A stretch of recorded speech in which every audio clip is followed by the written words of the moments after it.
Okay, Saurabh आपका mic on है। तो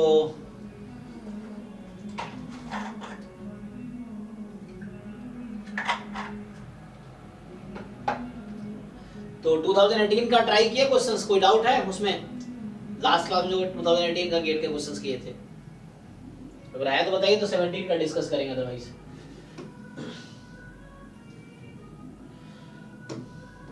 नहीं सर, हो गया था। ठीक है ना, मतलब सारे क्वेश्चन ऑलमोस्ट इजी ही थे, अगर आप करेंगे तो हो जाएगा। हाँ, तो लेकिन ये कि सॉल्व करके एक बार देख लीजिए ताकि आपके पास सॉल्यूशन रहे।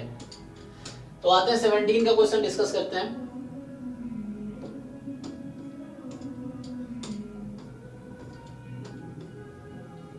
तो ये ठीक है ना, गेट 2017 मैथमेटिक्स, ये हुआ था 5 फेब 2017 को। तो ठीक है, 100 मार्क्स के 180। ठीक है, देखते हैं इसमें हमारे काम का क्या क्या है। अच्छा, उस साल रुड़की लेकर आए थे। ओके,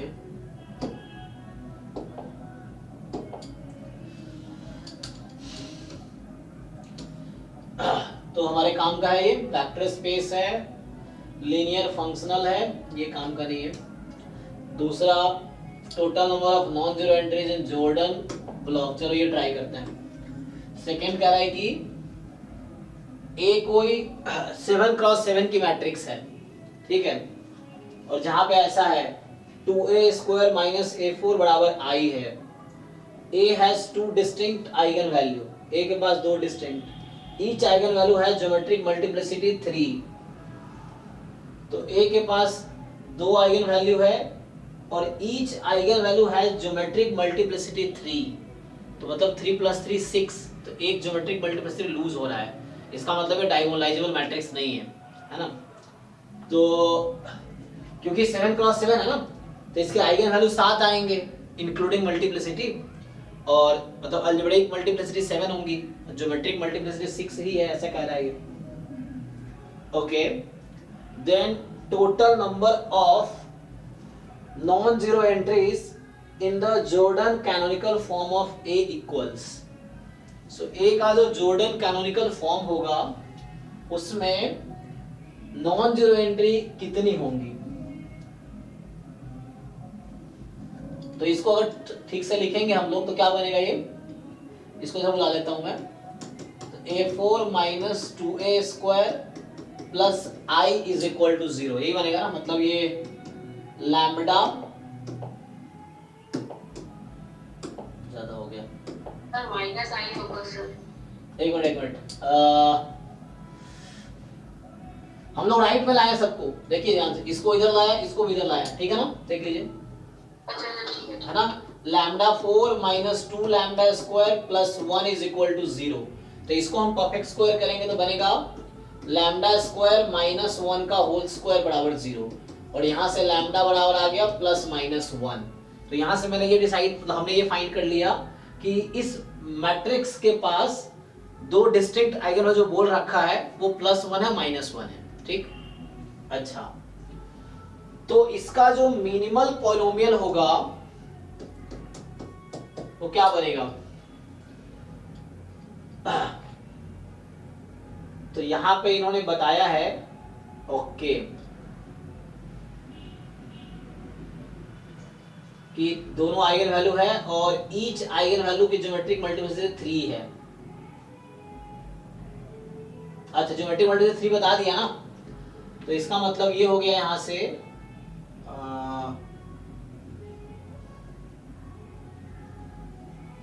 वो तो बता ही रखा वहां से। तो यहां से अगर आप फैक्टराइज करेंगे तो ये ऐसा आ गया, ये क्या आ जाएगा, lambda -1 whole square lambda +1 whole square is 0, यही बनेगा ना, ये तो बन रहा है वहां से।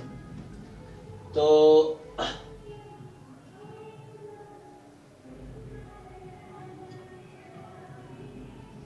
ज्योमेट्रिक मल्टीप्लिसिटी का क्या रिलेशन है उसके साथ, अरिथमेटिक के बराबर होना चाहिए। हाँ, अरिथमेटिक और ज्योमेट्रिक बराबर होगा ना? नहीं, वो डायगोनलाइजेबल होने के लिए बराबर होना चाहिए। मतलब अगर मैट्रिक्स डायगोनलाइजेबल है तो इक्वल होना चाहिए, अगर नहीं है तो इक्वल नहीं है। तो इफ एंड ओनली इफ होता है कि A is diagonalizable if and only if algebraic multiplicity is equal to geometric multiplicity. तो यहाँ पे मतलब इसके अलजेब्रिक मल्टीप्लिसिटी 7 होंगी, तो हो सकता है 1 4 बार आता हो, -1 3 बार आता हो, इस तरह से। और यहाँ पे दोनों की ज्योमेट्रिक मल्टीप्लिसिटी 3 ही है। तो पूछ रहा है कि total number of non zero entry in the Jordan canonical form of A क्या आता है। अब अगला क्वेश्चन देखो, तो ये हमारे काम का नहीं है, ये सब भी काम का नहीं है। जो हमारे सिलेबस का है वही हम लोग डिस्कस करेंगे अभी।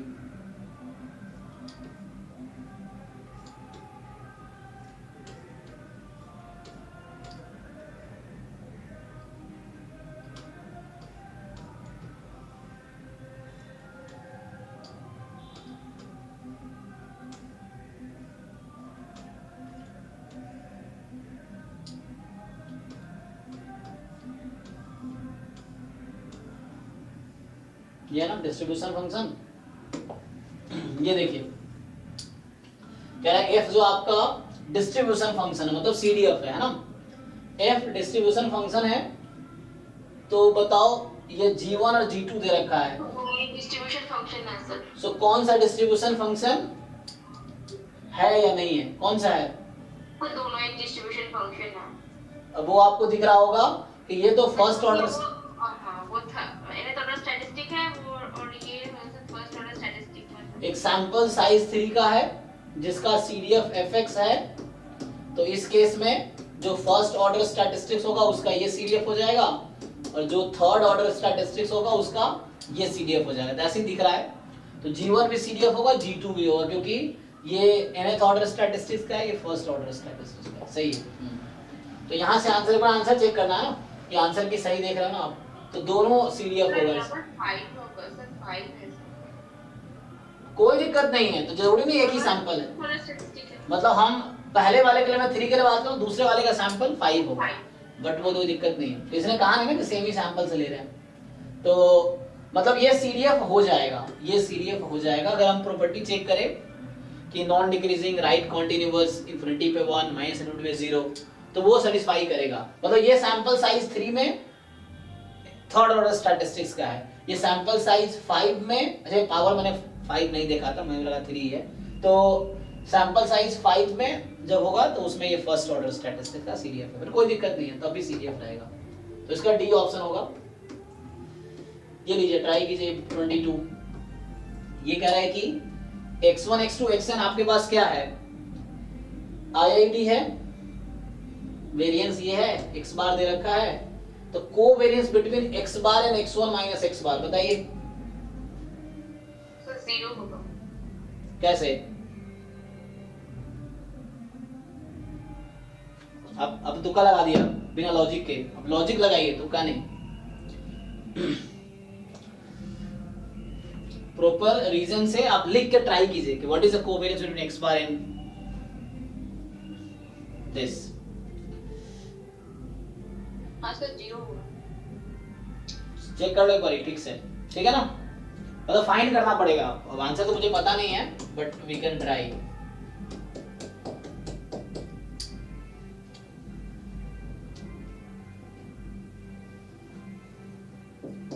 यहां से क्या आएगा, कोवेरिएंस बिटवीन, मैं अगर ऐसे लिख दूं x bar and x1 minus covariance between x bar and x बार, ये ना। अब यहाँ x बार को ओपन करोगे तो क्या होगा, 1/n समेशन xi। तो यहाँ x1 का कोएफिशिएंट क्या है, 1/n है ना। x क्योंकि बाकी तो आईडी है, तो बाकी का तो 0 ही हो जाएगा कोवेरिएंस x1 के साथ। तो यहाँ x1 का x1 के साथ जस्ट आएगा, तो यहाँ से आएगा 1/n और 1 है, तो 1/n बाहर, कोवेरिएंस बिटवीन x1 x1, तो हो जाएगा वो सिग्मा स्क्वायर, और माइनस x बार का कोवेरिएंस कितना होगा, सिग्मा। वेरिएंस का x1 होगा सिग्मा स्क्वायर ही है। जी जी जी हाँ सही है, तो आपने सही बताया, बट आपने कैसे बताया, आपको कैसे एग्जैक्टली याद था?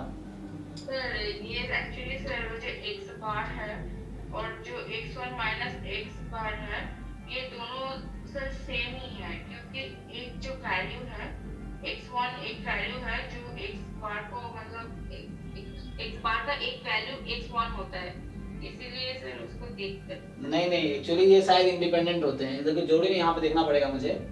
मतलब ऐसे कोवेरिएंस 0 आया तो मैं नहीं बोल सकता इंडिपेंडेंट है, लेकिन वैसे पता नहीं, एक थ्योरम वोरम देखा था मैंने उस तरह कुछ, तो वहां था कि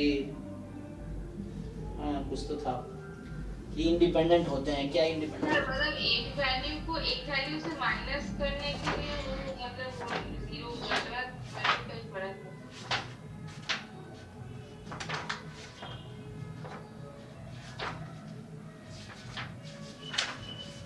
सर ये आईआईडी होने की वजह से सर जीरो हो रहा है।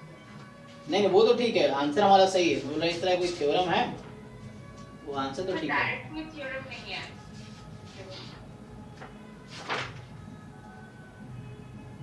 डायरेक्टली थ्योरम है, ठीक है। x bar and x1 minus x बार, ये जो नॉर्मल सैंपल के लिए, नॉर्मल तो नहीं है ना, नॉर्मल नहीं है, नॉर्मल सैंपल के लिए है कि x बार जो है इंडिपेंडेंट होगा x1 minus x bar, x2 minus x bar and so on xn minus x बार से जॉइंटली इंडिपेंडेंट है।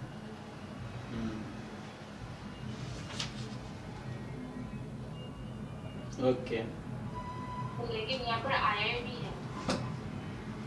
इसका कॉन्सेप्ट शायद रिग्रेशन में है, जब बीटा नॉट या बीटा उनको x y बराबर आता है तो कोवेरिएंस 0 होता है। हाँ वहाँ यूज करते हैं आप, ठीक है, तो ये पूछ लिया यहाँ पे। ठीक है, नेक्स्ट बताइए। तो नेक्स्ट क्वेश्चन जो है कि x1 x2 xn भी random sample from normal mu sigma square दे दिया आपको। Smallest n such that the length of the shortest 95% conference of for mu will not exceed 10। तो लेंथ क्या होगा उसका आपको पता ही है, length of x bar minus mu ठीक है, minus z alpha by root n z alpha by 2। तो इसका लेंथ कितना है? 2 into sigma root into sigma root n z alpha by 2 into 10। और यहाँ 1 माइनस अल्फा जो आपका 95% है, तो अल्फा इज 5%, तो अल्फा बाई 2 इज 0.025। ठीक, ये है, this is the length of interval. और दिस बोल रहा है not exceed 10, less than equal to 10। तो यहाँ से n निकालना है, सिग्मा पता है मुझे, सिग्मा यहाँ से आ गया 12, है ना। तो यहाँ से जस्ट आपको ये डेटा कहाँ दिया होगा, अब ये वैल्यू कहाँ से मिलेगी, तो ये फर्स्ट पेज पे इनिशियली दिया होना चाहिए या ब्रैकेट में लिखा होना चाहिए, एग्जाम में दिया रहा होगा, यहाँ पे पता नहीं। तो ये वैल्यू यूज कर आ जाएगा ना यहाँ से, तो यहाँ से एक ऐसा आ जाएगा कि root n more than equal to something. तो देख लेंगे स्मॉलेस्ट वैल्यू क्या होगी, यहाँ से आ जाएगा। ठीक है, अब इसको कैलकुलेट कीजिए, इसका वैल्यू यूज कीजिए।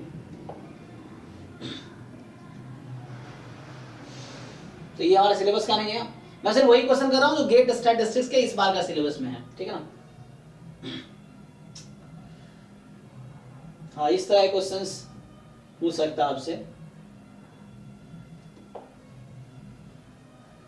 ये हमारे सिलेबस में है कि यूवी जो है नल स्पेस है इन दोनों का, तो पूछ रहा है कि डायमेंशन ऑफ दिस। तो देखो मान लो इसका नाम तत्काल मैं ए रख देता हूं और इसका नाम मैं बी रख देता हूं, तो आप लोग मुझे बताइए ए का रैंक क्या है और बी का रैंक क्या है। दोनों का रैंक की ठीक है ना, दोनों का रैंक 2 है। ओके, तो रैंक 2 है तो इसका नलिटी क्या होगा ए का, है ना। नंबर ऑफ कॉलम 4 है तो रैंक प्लस नलिटी बराबर नंबर ऑफ कॉलम्स। तो एक्चुअली ये यू जो है नल स्पेस है, इसका मतलब डायमेंशन ऑफ यू जो होगा वो ए के नल स्पेस के डायमेंशन के इक्वल है, मतलब नलिटी के इक्वल है, तो 2 आ जाएगा। और डायमेंशन ऑफ वी जो होगा इसका भी बी के नल स्पेस का डायमेंशन 2 ही होगा, तो बी का डायमेंशन भी 2 हो गया। अब पूछ रहा है u प्लस v का डायमेंशन क्या होगा, लेकिन आपको ध्यान रखना u प्लस v का मतलब ये हुआ कि एलिमेंट्स उसके सम होंगे, है ना। तो इंटरसेक्शन का क्या होगा डायमेंशन, जैसे अगर आप ऐसे डायरेक्ट फॉर्मूला होता है, हालांकि dimension of u plus v का हमने कल भी ये क्वेश्चन 2018 में भी था ना इस कॉन्सेप्ट पे, dimension of u plus dimension of v। Dimension of u intersection v। हाँ, अब आपको देखना है एक सबस्पेस u इंटरसेक्शन v जो कॉमन है, तो यहाँ से मैं देखना पड़ेगा, दोनों इक्वेशन को सॉल्व करना पड़ेगा। तो वो dimension of u intersection v greater than equal to less than equal to root over minimum of dimension of u intersection. Okay, वो एक होगा, और एक dimension of u intersection v का मतलब ग्रेटेस्ट वैल्यू होगा। तो देखिए मैं समझिए यहाँ पे u क्या था, x such that ax is 0, v क्या था, x such that bx is 0, ऐसा है। और जब इंटरसेक्शन लेंगे तो दोनों सेटिस्फाई करना चाहिए एक साथ। तो हमारे पास 4 वेरिएबल है, 4 अननोन है, सॉल्व करना पड़ेगा। सो व्हाट आई थिंक यहाँ पे क्या होगा, जब हम इंटरसेक्शन निकाल रहे होंगे तो देखिए u इंटरसेक्शन v क्या होगा, x such that ax 0 and bx 0। तो ax 0 जब करेंगे ना तो आपको 4 अननोन्स हैं, 2 इक्वेशंस हैं, यहाँ से 2 इक्वेशंस 4 अननोन्स, तो 4 इक्वेशन 4 अननोन हो जाएगा। तो व्हाट आई थिंक यहाँ से 0 ही आ जाएगा, मे बी, श्योर नहीं हूँ। तो आप सॉल्व करके देखिए ये क्या आएगा सॉल्यूशन इसका। यहाँ 4 इक्वेशंस 4 अननोन्स हैं, उसके सॉल्यूशंस मिलेंगे। एंड व्हाट आई थिंक इसमें क्या होगा, क्योंकि रैंक दोनों का वो है, तो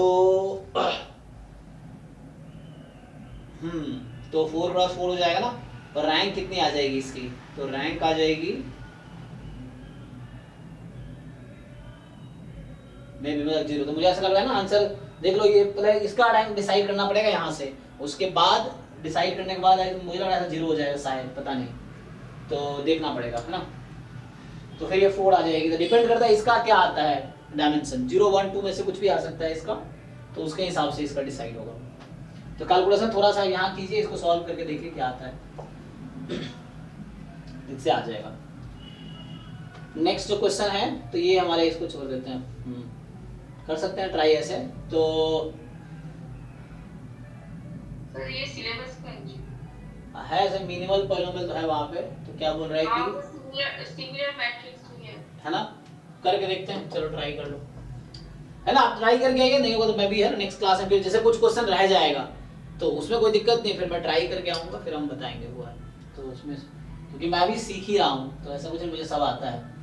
तो यहाँ से क्या है कि given 2 n cross n matrices A and B with each entry, अच्छा with entries from complex number, तो n क्रॉस n की मैट्रिक्स का एंट्री कॉम्प्लेक्स नंबर से आया है। अब आपसे क्या पूछ रहा है ये, कंसीडर द फॉलोइंग स्टेटमेंट कि अगर A and B have same polynomial, minimal polynomial, अगर दोनों के मिनिमल पॉलिनोमियल कॉमन है तो क्या सिमिलर होगा। उल्टा तो ट्रू होता, अगर सिमिलर होता तो मिनिमल पॉलिनोमियल सेम होता।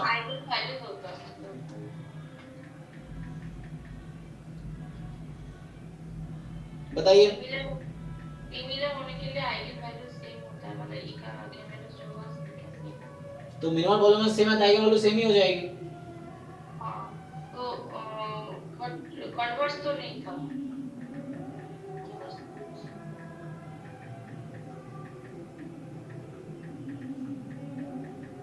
ट्राई करके बताइए आप लोग।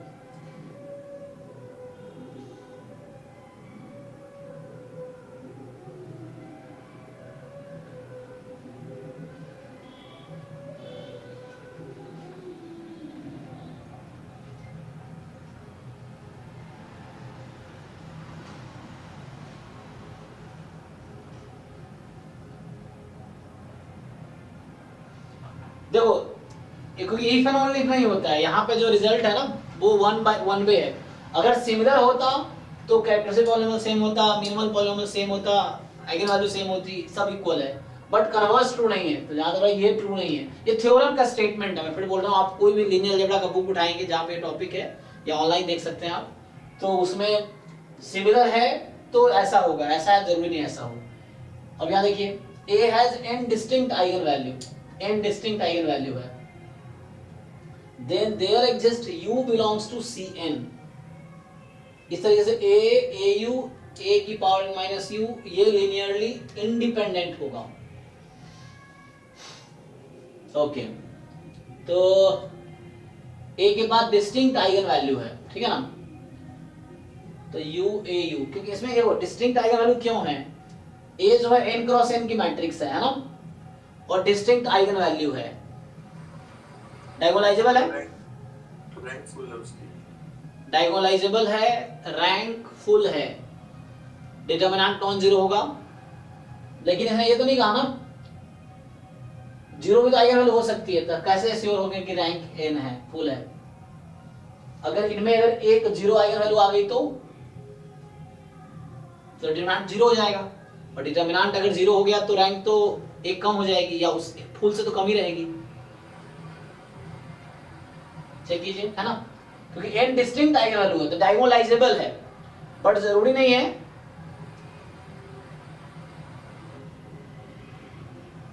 डायगोनलाइजेबल है, जरूरी नहीं कि इन्वर्ट रैंक n होगा, क्योंकि अगर 0 आइगन वैल्यू आ गया मान लीजिए तो फिर डिटरमिनेंट रैंक n से कम हो जाएगी। बट हाँ डायगोनलाइजेबल तो उससे क्या मिलेगा कि P इनवर्स AP, बट ये है कि उसके n डिस्टिंक्ट आइगन वैल्यू है तो उसके क्या है,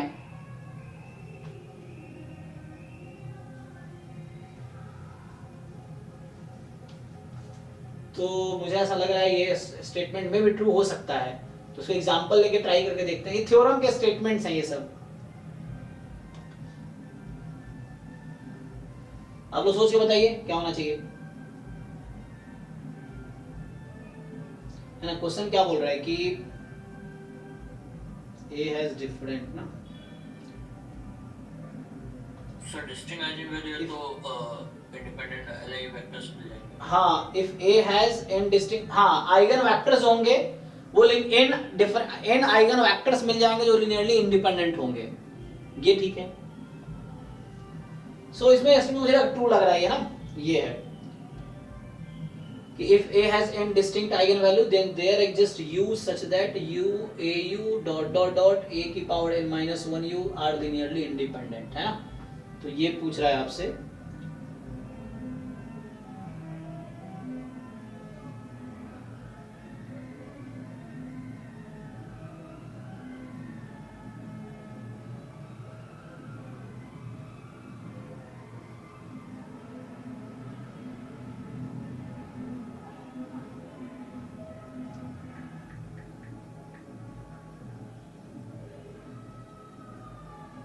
ये मुझे ट्रू लग रहा है क्योंकि ऐसा इसलिए है ना, क्योंकि लग रहा है ये सब लिनियरली इंडिपेंडेंट हो जाएंगे।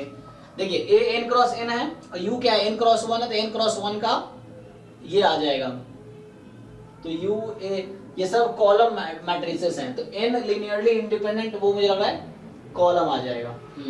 और sir n distinct eigen values के लिए n डिस्टिंक्ट आइगन वेक्टर्स होंगे, तो वो n डिस्टिंक्ट आइगन वेक्टर्स को u कांस्टेंट है, मतलब u एक कांस्टेंट मतलब जो भी एक वेक्टर है, तो उससे सर nth पावर में जो भी लेंगे वो तो सारे इंडिपेंडेंट होंगे, तो इस वजह से क्या इंडिपेंडेंट हो जाएगा। मैं श्योर नहीं हूँ, मैं तो सोच रहा हूँ ऐसा होना चाहिए, एग्जांपल लेके ऐसा ट्राई करके देखते हैं। चलिए मुझे अगर इसको दिखाना है कि लिनियरली इंडिपेंडेंट, तो क्या दिखाना पड़ेगा कि C1 time U plus C2 time AU ऐसे होगा ना, एंड ऐसे ही Cn टाइम A की पावर n माइनस 1 U बराबर 0।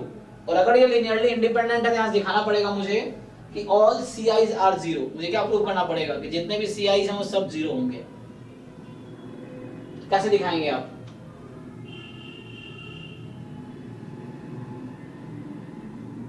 सर वो एक को सर कैरेक्टरिस्टिक पॉलिनोमियल लैम्डा लेकर क्या देख पाएंगे,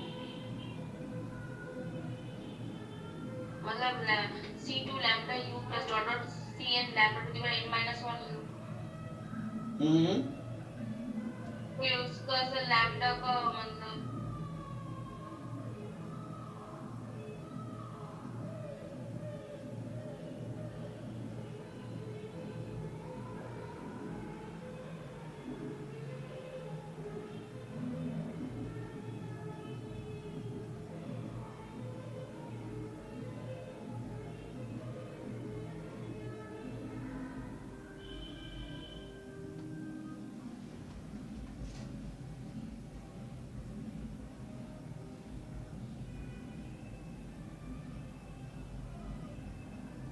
देयर एग्जिस्ट बोल रहा है ना। अच्छा एक ऐसा ढूंढ तो लेंगे ही ना हम।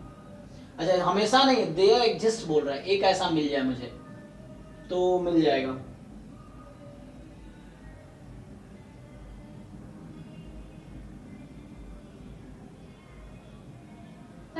मिल जाएगा मिल जाएगा।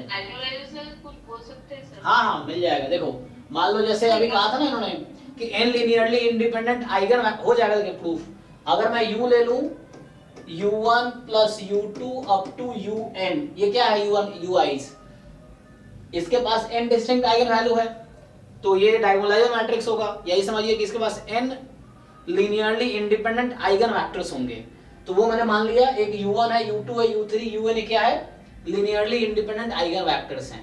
अब u की जगह रख दीजिए, तो यहां से जब u की जगह रखेंगे तो ऐसा आ जाएगा c1 time plus some constant time u1 u2, और वो तो लीनियरली इंडिपेंडेंट है ना, तो एंड में कोएफिशिएंट सारे जीरो आ जाएंगे, c1 0, c2 0। तो प्रूफ इसका इस तरीके से हो जाएगा कि हमने लीनियर कॉम्बिनेशन लिया इसका, और u अगर आप ये कंसीडर करते हैं जहां पे ui क्या है, आइगन वेक्टर्स है ए का, तो पुट कर लीजिए, फिर u1 एक साथ, u2 एक साथ, u3 एक साथ, ऐसा कर देंगे ना, तो उससे क्या मिलेगा हमें, तो ये सॉल्व होके ये सारे ci 0 आ जाएंगे। तो ये स्टेटमेंट ट्रू है। अब आंसर की में देखिए क्या बोल रहा है ना, तो मुझे तो फॉर स्टेटमेंट होल्ड ट्रू, तो बोल रहा है ओनली q, है ना। आंसर की मैच करके देख सकते हैं क्या है, तब ट्राई करके आना, नहीं होगा तो नेक्स्ट क्लास में फिर डिस्कस करें, फिर मैं ट्राई करके आऊंगा। ये है, ये देखिए 28 कि A कोई 10 क्रॉस 10 की मैट्रिक्स है, aij 1 है, कब, जब ij इक्वल नहीं है, aij अल्फा प्लस 1 है, अच्छा ai अल्फा प्लस 1 है, जब दोनों ij इक्वल है। और डायगोनल एंट्रीज, हाँ हाँ यस, मतलब नॉन डायगोनल सारे 1 है और डायगोनल वैल्यू अल्फा प्लस 1 है, 10 क्रॉस 10 का है। और लैम्डा एंड म्यू जो है largest and smallest eigen value है ए का, लैम्डा लार्जेस्ट और म्यू स्मॉलेस्ट है, और बता रखा है कि लैम्डा प्लस म्यू 24 है, तो बताओ अल्फा क्या होगा। आपको प्रॉपर्टी पता है ना वो वाली, कि अगर हर रो का सम और हर कॉलम का सम इक्वल है किसी मैट्रिक्स में, तो उसकी आइगन वैल्यू क्या आती है। सर एक कोई कॉम्प्लेक्स का 1 होगा, सर सारे इंटीजर्स तो 1। नहीं समझे नहीं आप। सब के बराबर आते हैं। हाँ यस, एक तो सम के होंगे बाकी जीरोस होंगे। देखिए तो यहां से अगर मैं ये मैट्रिक्स बनाऊं, इन्होंने कहा है कि A मेरा 10 क्रॉस 10 का है इस तरीके से कि हर डायगोनल एंट्री अल्फा प्लस 1 है, ठीक, और बाकी सारी एंट्री 1 है। तो मुझे बताइए, तो हर रो हर कॉलम का सम तो इक्वल ही हो गया, कितना होगा सम करके, एक रो का सम कितना है, अल्फा प्लस 10, तो एक आइगन वैल्यू ये होगी और बाकी आइगन वैल्यू 0 होंगी, बाकी आइगन वैल्यू 0 होगा। तो सम, अब देखिए लार्जेस्ट आइगन वैल्यू ये होगा और स्मॉलेस्ट आइगन वैल्यू 0 होगा, ठीक। चलिए सर बाकी जीरो होंगे इसमें। हाँ आई थिंक सो, चेक कर लें एक बार। नहीं इसके इक्वल नहीं आएगा ना ये। किसके इक्वल नहीं आएगा, तो इक्वल नहीं आएगा सर, लैम्डा प्लस म्यू जो है। ओ एक मिनट, हाँ एक ही आइगन वैल्यू लैम्डा प्लस 10 भी बाकी तो निकाल लेंगे। ओ एक मिनट रुको, हाँ क्योंकि इससे ट्रेस इसका कितना हो जाएगा 10 अल्फा प्लस 10, लेकिन यहाँ पे तो ऐसा हो नहीं रहा, इसका मतलब क्या है, नहीं ये थ्योरम मैंने पढ़ा, इसके लिए नहीं। अच्छा वो प्रोजेक्शन मैट्रिक्स के लिए हमने कल देखा था ना, प्रोजेक्शन मैट्रिक्स में जो कल यूज कर रहे थे वहां पे था कि 1 और बाकी सारे 0 होंगे, अगर V transpose V upon VV transpose जो होता है, तो उसके लिए है कि सारे आइगन वैल्यू, मतलब एक आइगन वैल्यू बस उसका 1 होता है, बाकी 0। आज भी हम यूज कर रहे थे ना पहली क्लास में, आज हाँ डाउट क्लास में, तो वो प्रोजेक्शन मैट्रिक्स के लिए है। इसके लिए एक ये तो फिक्स है, बाकी के लिए सोचना पड़ेगा, ऐसा है क्या। ओके चलिए देखते हैं, 0 तो होगा ही ना, क्योंकि डिटरमिनेंट तो इसका 0 आएगा, क्योंकि डिटरमिनेंट 0 आएगा, नहीं देख लेते पहले 0 आएगा क्या, क्वेश्चन ये कह नहीं सकते ना, कह नहीं सकते। हाँ अगर मैं अल्फा को 0 रख लूं तो सारी एंट्री इक्वल हो गई, है ना। अगर अल्फा को 0 तब हो जाएगा, तब वो रैंक 1 हो जाएगी। ओके अच्छा वो जो प्रॉपर्टी मैं बता रहा हूँ, चलिए उसके लिए है शायद वो, ठीक है मैं समझ गया। जो मैं अभी बता रहा हूँ ना वो इसके लिए था कि सारी एंट्री अगर इक्वल है ना मैट्रिक्स की तो ओके है ना। मान लीजिए जब तक उसका 1 और 0, हाँ आई थिंक ये इसके लिए ओके है। अगर कोई मैट्रिक्स अगर सारे एंट्री इक्वल हैं, तो सारी एंट्री अगर किसी मैट्रिक्स की इक्वल है, जैसे ये 10 क्रॉस है, सारी एंट्री 1 है, तो इसकी आइगन वैल्यू क्या होगी, इसका आइगन 1 और 0 नहीं 1 कैसे आ जाएगा, सारी एंट्री 1 है, इसमें सारी एंट्री 1 ही है, ऑल एंट्री आर 1, लोकस का में एक आइगन वैल्यू होगा और 0 बाकी 0 आएगा ना। तो ये मैं सोच रहा था। ओके इसमें क्या होगा, इसमें ये वर्क करेगा कि अगर किसी मैट्रिक्स में सारी एंट्रीज इक्वल हैं, ऑल एंट्रीज इक्वल हैं, तो उसकी एक आइगन वैल्यू सम ऑफ रो हो जाएगा और बाकी 0 हो जाएंगे। यहाँ ठीक है, यहाँ मैं वो लगा रहा था, चेक कर लीजिए। सर एक मेरा क्वेश्चन था जनरली, अगर हम रो ऑपरेशन लगा के आइगन वैल्यू निकालते हैं तो सेम आती है या अलग आएगी? नहीं, डिटरमिनेंट सेम आती है, आइगन वैल्यू जरूरी नहीं सेम आएगी, डिटरमिनेंट सेम रहेगी।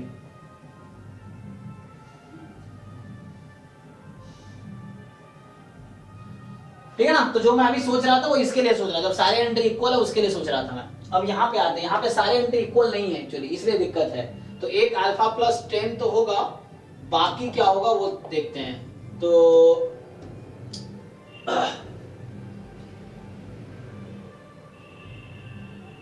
हाँ, यहाँ पे कुछ नहीं, क्योंकि डिटरमिनेंट जरूरी नहीं 0 होगा, वहां डिटरमिनेंट 0 हो रहा है। यहाँ पे तो चूंकि एलिमेंट्स अलग हैं, है ना, जब अल्फा 0 होगा तब जाके वो हो जाएगा। अल्फा 0 है तो उस केस में, तो इसका मुझे ऐसा क्यों लग रहा है कि इसमें 9 टाइम अल्फा आएगा। हाँ सर, ट्रेस हो जाएगा ना 10 अल्फा प्लस। हाँ, और देखिए सोचिए आप, अगर मैं अल्फा 0 रख दूं तो इसका डिटरमिनेंट 0 हो जाएगा और यहाँ से भी 0 आएगा। अगर अल्फा 0 रख दें यहाँ पे हम, तो सारी एंट्री 1 हो गई, डिटरमिनेंट 0 हो जाएगी। तो इस मैट्रिक्स की प्रॉपर्टी ये निकली कि इसका जो आइगन वैल्यू, एक तो अल्फा प्लस 10 है रो सम, और बाकी 9 वैल्यूज अल्फा हैं। और इसको सिंपली हम वेरीफाई कर सकते हैं इससे कि अल्फा को 0 रखेंगे तो 9 आइगन वैल्यू 0 है, एक 10 है, जो हमने पीछे अभी देखा अगला एग्जांपल इसमें कि एक 10 है बाकी 0 है। बाकी ट्रेस और डिटरमिनेंट से वेरीफाई कर सकते हैं। तो इसका डिटरमिनेंट अभी जो आएगा यहाँ से अल्फा की पावर 9 इंटू अल्फा प्लस 10, वो हम प्रूव कर सकते हैं, एलिमेंट्री ऑपरेशन से ट्राई कर सकते हैं, तो आ जाएगा। तो I think this is fine कि इस मैट्रिक्स में एक अल्फा प्लस 10 है और बाकी आइगन वैल्यू अल्फा है। तो मतलब ये मिल गया। ठीक है, आगे आते हैं। सर जी। मैट्रिक्स को एक स्केलर मैट्रिक्स और एक वो मैट्रिक्स, उसका हर एलिमेंट 1 होगी, तो इसका स्प्लिट करके। यस यस यस, ये जैम का क्वेश्चन आया हुआ है सब्जेक्टिव में, याद आया मुझे। इसको हम ऐसा लिख सकते हैं ना, alpha plus 1 time I plus J. J is a matrix alpha time I, sorry not alpha plus 1, so I can write it alpha time I plus j। तो j पता क्या है, ये एक्चुअली जैम में क्वेश्चन सब्जेक्टिव में आ चुका है वहां पे, मतलब इस ये सारे 1 एंट्रीज होते हैं सर, क्या होते हैं उसमें, सारे एंट्रीज 1 हो रहे हैं किस में, वो जे में। हाँ जे में सारे एंट्री 1 होते हैं, वही बोल रहा हूँ। तो इस कॉन्सेप्ट पे क्वेश्चन वहां पे है, इनवर्स रिवर्स निकलवा रहा है वो। तो this matrix is of the form alpha i plus j, जहां जे की सारी एंट्री 1 है। बताइए आप क्या कह रहे थे। तो फिर सर मैट्रिक्स का eigen value yes, 10 time. Got it. देखिए तो आई की जो आइगन वैल्यूज है वो क्या है, 1। आइडेंटिटी मैट्रिक्स की आइगन वैल्यू कितनी है, 1 1 1 1 1, तो अल्फा टाइम हो गया, तो अल्फा अल्फा अल्फा। और ये जो जे है, जो जे की सारी एंट्री 1 है, तो जे ये वाला मैट्रिक्स है, I am calling this j, this is j, जिसकी सारी एंट्री 1 है। तो जो हमने क्लेम किया अभी वो प्रूव भी हो गया, चलो हिंट से, तो ये प्रूव भी यहाँ से हो गया कि आई की आइगन वैल्यू 1 1 1 1 1 है, अल्फा टाइम आई है, सारी आइगन वैल्यू अल्फा है इसकी, और इसकी आइगन वैल्यू 1 0 0 0 0 है। अब इसको ऐड कर देंगे तो क्या आ जाएगी, alpha plus 1 alpha alpha alpha, fine fine, yes, ठीक है ना। तो एटलीस्ट यहाँ से प्रूव भी हो गया ये। तो जे की आइगन वैल्यू 10 और 0 0 होगा ना। अरे हाँ हाँ, वो मैंने गलत लिख दिया यहाँ पे, हाँ वो मन में वही था। हाँ जे क्या है, सारी एंट्री 1 है ना, यहाँ पे लिख रखा है ना हमने। हाँ ठीक है। देखो और कोई मिस्टेक कर रहा हूँ ना, 10 0 0 0 था ना, ठीक है। तो 10 सारी 0, तो यहाँ पे आ गया अल्फा प्लस 10 और अल्फा अल्फा अल्फा, ठीक है। हाँ अब सही है, ओके चलो हो ही गया सॉल्व फिर। तो हमने यहाँ से क्या कंक्लूड किया कि दिस मैट्रिक्स हैज, तो जो लार्जेस्ट था lambda is alpha plus 10 and mu smallest था दैट इज जस्ट अल्फा, ठीक है ना। चलिए तो ये अल्फा प्लस 10 और अल्फा है, वो तो क्या बताइए आपने आंसर क्या होगा इस क्वेश्चन का। तो अल्फा प्लस 10 इक्वल टू 24, तो 12 होगा इसका वैल्यू।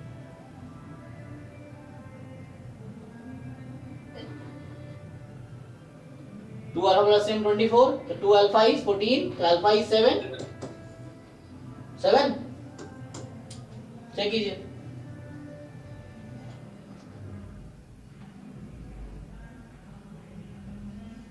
करेक्ट है ना? आंसर भी देख सकते हैं आप, आंसर में चेक ऑल्सो 7 है सर। ठीक है चलिए। तो ये सब हमारे लीनियर, ये सब क्वेश्चन ना नेट रूट में भी आते हैं इस तरह के क्वेश्चंस। तो ये सब हमारे काम का नहीं है, अब हम आते हैं उस पर। इस तरह के क्वेश्चंस आपको मिल जाएगा है ना आपके एग्जाम में।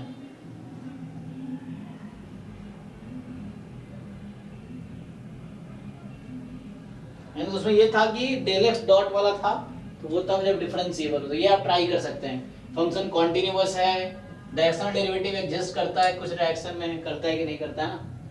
सर वो 0 0 में मतलब y इक्वल टू x लेके सर हो जाएगा। ओके देखिए x बराबर mx स्क्वायर कुछ इस तरह से होगा। if कॉन्टिन्यूअस नहीं, डायरेक्शनल एग्जिस्ट कर रहा है, डिफरेंशिएबल। तो ये तीन इसमें कॉन्सेप्ट है, कॉन्टिन्यूटी, डिफरेंशिएबिलिटी और डायरेक्शनल डेरिवेटिव। तीन कॉन्सेप्ट उस पर ट्राई करके देखिए, समझ आएगा। कर सकते हैं ऐसे। ये सब आपके एग्जाम में भी आते हैं क्वेश्चन, ये है ना अभी, क्योंकि हमने 2020 से 2019 तक सॉल्व किया था, हमें आइडिया है कि क्या पूछा जा रहा है, सिलेबस भी पता है। तो ये क्वेश्चन भी आपके सिलेबस का ही है कि डी रीजन है बाउंडेड बाय, ये ग्राफ बनाएंगे y स्क्वायर बराबर 2x, ये ग्राफ हो जाएगा, और y बराबर x, ये ग्राफ है ना, ये लाइन है। तो पूछ रहा है आपसे इस तरह से, इस रीजन पे इंटीग्रेट करना है आपको, तो कर देंगे ना। तो ये जो रीजन मैंने सेट किया है, इस रीजन पे इंटीग्रेट करना है, 3xy dx dy। तो x की लिमिट यहाँ से ले लेंगे आप, तो x की लिमिट आ जाएगी y स्क्वायर बाई 2x, नहीं y स्क्वायर बाई 2 से लेके y तक, यस ठीक है। तो ये आपका x की लिमिट आ जाएगी, और y की लिमिट क्या आएगी, तो ये क्या है, आई थिंक 1 होगा ना ये, क्योंकि सॉल्व करके देख, नहीं गेस 2 आएगा, ठीक है 2 आए, यहाँ से सॉल्व कर लेंगे। x स्क्वायर बराबर 2x, तो x बराबर 0, x बराबर 2, तो 2 है मतलब ये, तो 0 से 2 हो जाएगा बस। अब इसको इंटीग्रेट कर लीजिए, आसानी से आ जाएगा।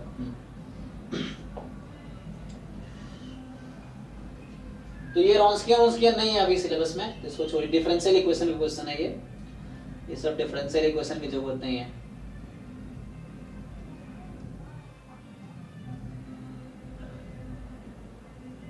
आपको छोड़ रहे हैं सर नीचे जाइए सर। और थोड़ा सा नहीं, वो उसका था, नहीं और नीचे। इसमें क्या था, ये तो ओ नहीं है ना, ये उसका उधर परम्यूटेशन मैट्रिक्स उधर आता है।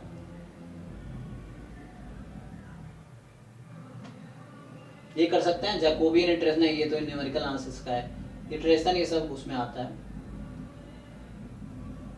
तो वही क्या लग रहा है, ये हमारा क्वेश्चन है। तो ये देखिए, इसमें कह रहा है कि x रैंडम वेरिएबल है जिसका पीएमएफ ये है। तो पीएमएफ आप देख ही पा रहे हैं, ज्योमेट्रिक है, विथ p बराबर 1/4, मतलब number of trial required to get the first success, है ना, वो वाला है। तो ये पूछ रहा है आपसे e of x minus 3 x more than 3 क्या आएगा? Sir expectation of x minus 3 upon probability of x greater। Right, आपको पता है ये कौन सा डिस्ट्रीब्यूशन है, आप बता रहे हो, वो भी सही है, उससे भी आ जाएगा। ये ज्योमेट्रिक है, और ज्योमेट्रिक के पास क्या होती है, मेमोरीलेस प्रॉपर्टी। तो यहाँ से x minus 3 more than 0 है, so this will be same as, अगर मैं इसको डिराइव करूं, क्योंकि ये मेमोरी भूल जाएगा, so ये ex कितना आएगा यहाँ से, ठीक है ना। तो चेक ये ex के इक्वल आ जाएगा जहां तक मुझे लग रहा है, ठीक है ना, क्योंकि x minus 3 more than 0 कह रहा है ना। तो यहाँ x minus 3 1 से स्टार्ट होगी, x minus 3 more than 0 1 से स्टार्ट होगी।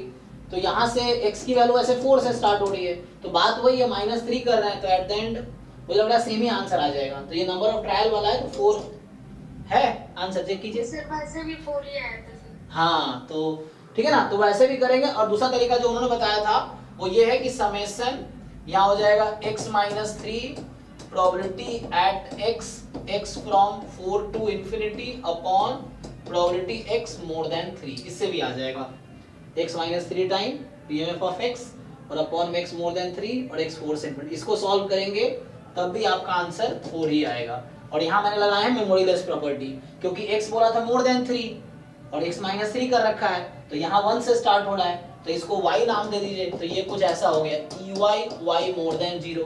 y मोर देन 0 तो सैंपल स्पेस के इक्वल आ गया, तो this is same as ey, तो इसको नाम हमने y रख दिया।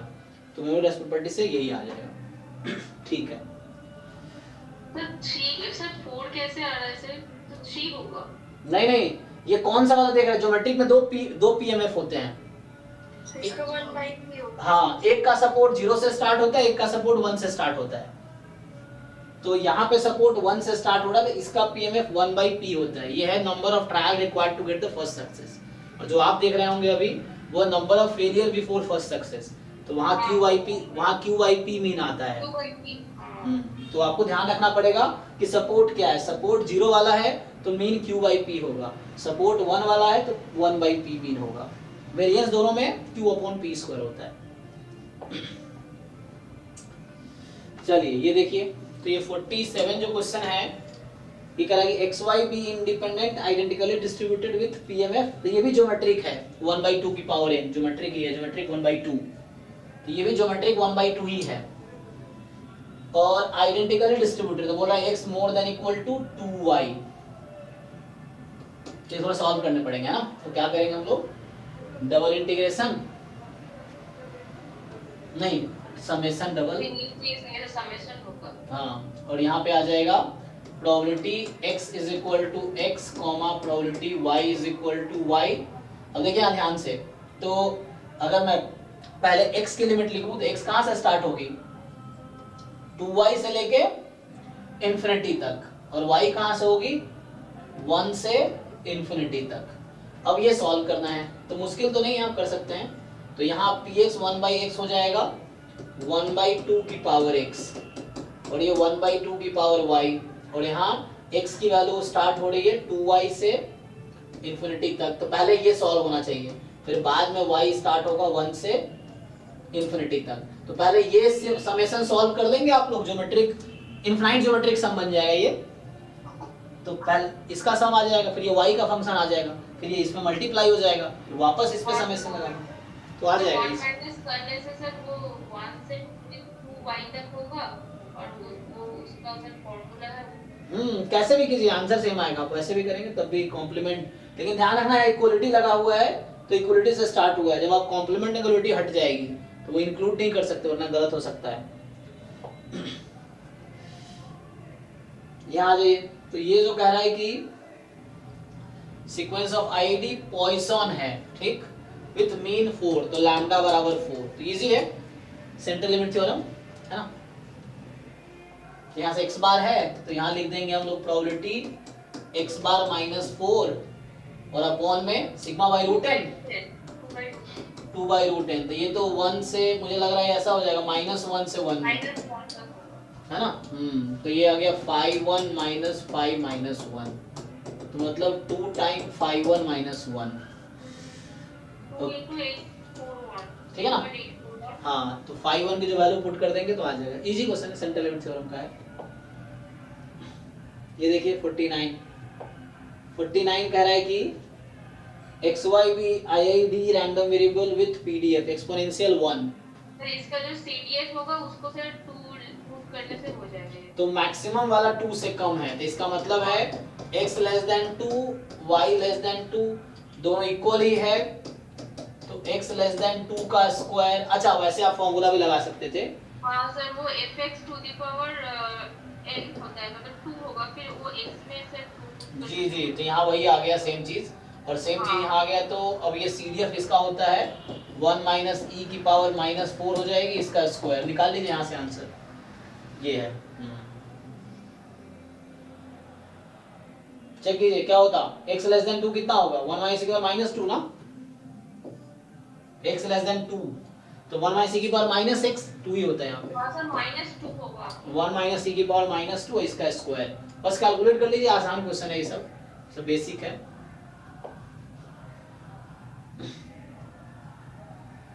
ये नेक्स्ट जो है क्या बोल रहा है यहाँ पे कि EF 2 इवेंट है, E 0.4 F 0.3, F given E जो है 3 time F given E complement का है। तो पूछ रहा है कि E गिवन F बताओ, तो हो जाएगा वहां से सॉल्व करके। तो यहाँ से आ जाएगा F intersection E upon probability of E, और E हमें पहले से पता है, और यहाँ आ जाएगा प्रोबेबिलिटी ऑफ E कॉम्प्लीमेंट 1/3 होगा। F of F intersection E complement, तो ये बन जाएगा P of F minus P of E intersection F, ये बन जाएगा, और अपॉन में प्रोबेबिलिटी ऑफ E कॉम्प्लीमेंट। अब आसान है, P पता है, P कॉम्प्लीमेंट पता है, सॉल्व करेंगे तो यहाँ से आ जाएगा probability of E intersection F। इस इक्वेशन से probability of E intersection F आ जाएगी, और उसके बाद आपको ये पूछ रखा है तो आसान है, E intersection F upon PF, ठीक है, सॉल्व करने से आ जाएगा। तो यहाँ से इंटरसेक्शन आ जाएगी, पुट कर देंगे, PF पहले से पता है, और इंटरसेक्शन यहाँ से आ जाएगी, हो जाएगा। बताइए इसका। तो ये कह रहा है कि क्या बोल रहा है आपको, x1 x2 xm जो है रैंडम सैंपल है, बाइनोमियल विद पैरामीटर 1, p। अच्छा, मतलब बर्नौली है, xi जो है बर्नौली p है, और x बार then um bue p into 1 minus p, तो मतलब P होगा sir. p minus p square. और हम लोगों ने डायरेक्ट फॉर्मूला पढ़ा हुआ है ना, p के लिए होता था क्या, हाँ, P के लिए sir function of x t by n, और इसके लिए t into t minus 1 by n by n into n minus 1 हो जाएगा यहाँ से। तो t समेशन xi ये फॉर्मूला है, तो इसका आंसर ये है एक्चुअली, बस। अब ये x बार हो गया, ठीक है। सर सर यहाँ पर प्रॉब्लम है, NN होगा। P by n sir. अच्छा, मतलब रुको तो P सर x बार होगा sir sir. T summation xi था वहाँ पे, और सर यहाँ पे x बार है। नहीं यहाँ पर x तो बार इनका t नहीं यूज कर रहा, अभी मैं वही फॉर्मूला ही लिख रहा हूँ, बस वही फॉर्मूला लिख रहा हूँ बस मैं। तो फॉर्मूला में हमारा जो t है वो x बार, हमने जो फॉर्मूला लिखा हमारा समेशन xi लिखा था, तो ये मेरा समेशन xi है अभी। अब इसको देखिए, तो इसको मैं x बार लिख सकता हूँ ना, इसको तो अभी x बार लिख सकता हूँ t अपॉन m को, माइनस इस t अपॉन m को मैं x बार लिख सकता हूँ ना। अब ब्रैकेट में जो समेशन t है, तो समेशन xi को mx बार लिख सकता हूँ मैं, तो mx बार माइनस 1 और अपॉन m माइनस 1, इसका एलसीएम ले लो, दिख जाएगा ऑप्शन कौन सा है, ये है। तो नहीं हो रहा सर। क्यों नहीं हो रहा, सर e of x निकाला था, फिर e of x बार निकाला, x बार स्क्वायर निकाला था, फिर माइनस किया तो फिर सर a वाला हो गया था। हो जाएगा ना। यहाँ से एलसीएम ले लेंगे, कैलकुलेशन करोगे तो हवा में थोड़ी दिखेगा, कैलकुलेशन करोगे तो दिखेगा, हवा में नहीं दिखेगा। mx बार स्क्वायर माइनस मतलब प्लस हो जाएगा x बार, यहाँ x बार कट गया, अभी मैं करूंगा फिर कहोगे हाँ सर हो गया, तो लिख के देखो ना, समझ आएगा। तो यहाँ से m आ गया, x बार बाहर, 1 minus x bar upon m minus 1, ये कोई ऑप्शन नहीं है, ये तो रहा पहला ऑप्शन।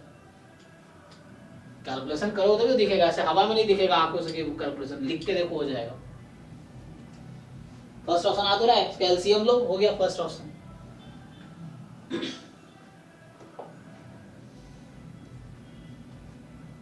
नेक्स्ट देखिए, तो ये आपका रैंडम सैंपल है नॉर्मल 0 सिग्मा स्क्वायर से। यहाँ पता प्रॉब्लम क्या है, जब H0 में सिग्मा स्क्वायर ज्यादा है, H1 में कम है, तो क्रिटिकल डिवीजन अलग आता है, और उल्टा कर दो, वहां कम यहाँ जाता, रेसिप्रोक मतलब रिवर्स हो जाता है इक्वलिटी। सर किया हुआ है सर रिजेक्शन। अच्छा, यहाँ तो दे ही रखा है, हाँ, मतलब ये दे रखा है summation xi less than c, अगर यहाँ 1 होता और यहाँ 2 आ जाता, तो इस केस में इनइक्वालिटी रिवर्स हो जाती है सिग्मा के लिए, ठीक है। तो अभी ये है, ठीक है, जब H0 में ज्यादा है तो लेस देन आएगा, ठीक है। तो बोल रहा है कि C to be chosen such that level of significance is 0.1, आसान है ना। तो प्रोबेबिलिटी यहाँ पे क्या है, डिस्ट्रीब्यूशन नॉर्मल 0 सिग्मा है, और तो पहले आपको देखो ये, हाँ क्या करना चाहोगे, alpha equal to P of digit H0 given H0, और वहां से सर यहाँ पर समेशन x स्क्वायर बाय 2 होगा, तो कैपिटल मतलब हाँ कैपिटल 5 होगा, उसका वैल्यू 5c ठीक है ना, हो जाएगा ना, कोई दिक्कत नहीं है। हाँ सर, कैपिटल 5c/2 होगा, तो उसका 0.1 होगा। तो यहाँ से C की वैल्यू आ जाएगी और यहाँ से C निकाल लेंगे, फिर पावर का फॉर्मूला आप लोगों को पता ही है, probability of rejecting H0 when H1 is true, तो आ जाएगा। अब कैलकुलेशन करके देख लो, आ जाएगा आंसर, लिख के देख लो आप। यहाँ पे देखिए x1 x2 xn random sample है, नॉर्मल थीटा थीटा, ठीक है। तो बोल रहा है और w दे रखा है 1/n summation xi square, so mle of theta is, तो ये थोड़ा कैलकुलेशन करना पड़ेगा। मतलब you right likelihood function product of fx i from 1 to n, है ना, xi, अब उससे लाइक्लीहुड फंक्शन को मैक्सिमाइज कर लो, आंसर आ जाएगा। ये थोड़े से बस क्या करना है कि फंक्शन ऑफ थीटा आ जाएगी लाइक्लीहुड फंक्शन, और उसको मैक्सिमाइज कर लेंगे तो थीटा की जो वैल्यू आएगी इन्हीं में से कोई आएगा, इसके टर्म में ही आएगा। तो ये थोड़े कैलकुलेशन बस यहाँ से है कि लाइक्लीहुड फंक्शन को मैक्सिमाइज करो, find the value of theta जिसके लिए लाइक्लीहुड फंक्शन मैक्सिमम हो, कैलकुलस का क्वेश्चन जैसे सर ये सर वो जो थीटा है वो सर स्क्वायर फॉर्मेट में आएगा, मतलब पॉलिनोमियल होगा और उसको सर सीधा और अजाजे करके जी जी जी, तो यहाँ से आ जाएगा। अब ये हमारे काम का नहीं है, तो ये हो गया। सो ये तो एप्टीट्यूड लास्ट में कैसे आया, तो एप्टीट्यूड ही दिख रहा है। तो अच्छा, इसमें ऐसा किया है कि पहले 55 क्वेश्चन मतलब मैथ स्टैट्स का दे के उसके बाद एप्टीट्यूड इसमें एंड में दिया है, मतलब इसमें एप्टीट्यूड का क्वेश्चन 10 क्वेश्चन एंड में है। लेकिन मैं फिर से कह रहा हूँ आप लोग एप्टीट्यूड जरूर करना, क्योंकि आपके एग्जाम में 15 मार्क्स का आएगा। 15 मार्क्स बहुत है, बच्चा 2 मार्क्स 1 मार्क्स से क्वालिफाई नहीं होता। कुछ लोग एक्सपीरियंस भी होगा ऐसा कि आपके 24 आ गए या 23 आ गए तो क्वालिफाई नहीं कर पाओगे, 25 प्लस है तभी क्वालिफाई करोगे। तो एप्टीट्यूड 15 मार्क्स का, इसमें 10 प्लस स्कोर करना आसान रहता है। उसके लिए क्या करना है, पिछले 10-20 साल के एप्टीट्यूड के क्वेश्चन प्रैक्टिस कर लेने हैं जस्ट, और गेट में आसान रहता है। देख लो क्या है, इस तरह समझना है बस क्या फ्रेमवर्क है इसका, ये सॉल्व करके आप आओ, ठीक है। तो ये आपके 10 क्वेश्चन एप्टीट्यूड के थे, ये आंसर की था, तो आप लोग मैच कर लीजिएगा कि कौन कौन सा सही है गलत था, और ट्राई करके आइए। जो रह जाएगा अभी डाउट क्लास कभी पूछ सकते हैं, नेक्स्ट क्लास में इसका डाउट या कोई भी पूछ सकते हैं, तो अभी डाउट क्लास होगा तो उसमें फिर बाकी भी जो क्वेश्चंस रह गए होंगे वो पूछ सकते हैं। तो अभी क्या करूं, यहाँ स्टॉप करूं या मैं नेक्स्ट ईयर का डिस्कस करूं 16 वाला? तो 16 वाला खत्म कर दीजिए सर। तो ये 17 का हमने अभी डिस्कस किया है, ठीक है ना। सर सारे एक दिन में खत्म कर देना सर। मेरे खत्म करने से नहीं होगा, आपको खत्म करना होगा, आपको सॉल्व करने होंगे लिख के, क्योंकि मैं नहीं भी कराऊंगा। जो